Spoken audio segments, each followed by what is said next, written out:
Why'd I do it?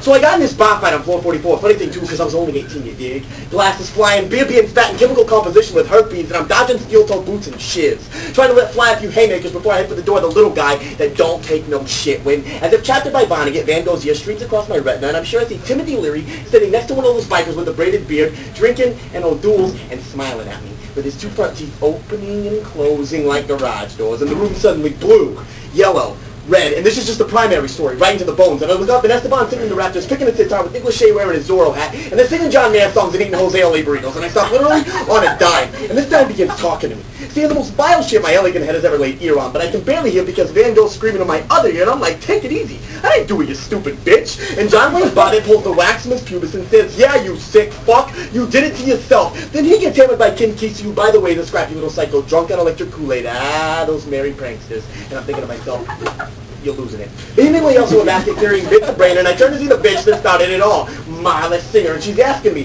why don't you love me, Tyler? So I look in the mirror and see Dick Tracy. He says, you're beautiful just the way you are. So I turn to Marla and punch her right in the collarbone, thinking, flower power, you violent twat, don't fuck with me during sweeps. But Rick Solomon's wailing one night in Paris, so I grab the machete from the disembodied hand and slice the salami. They call this killing two birds with one stone, and I begin writing feverishly. They call this no electroshock therapy with advanced delusional schizophrenia coupled with minimal sleep and depression due to lack of sexual activity, garnished with a potent psychoactive substance.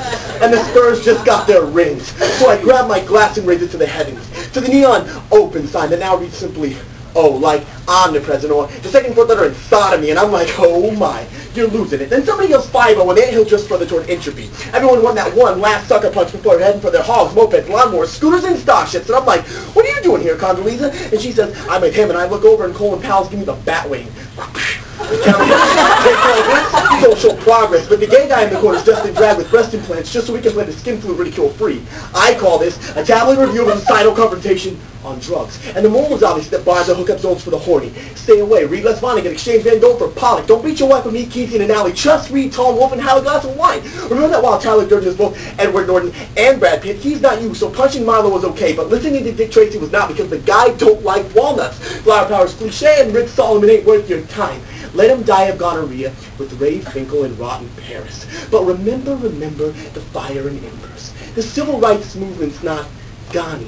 Lay off the drugs and the gay friends give hugs, and when Condoleezza's limping, sweep the leg, Johnny. Why? Because someone took a sip of my beer. Why? Because that fuck had a cold sore on his lip that looked like the midget's asshole I have never seen. Why? Because when I'm on acid, I pretend I'm fucking Patrick Swayze. Why?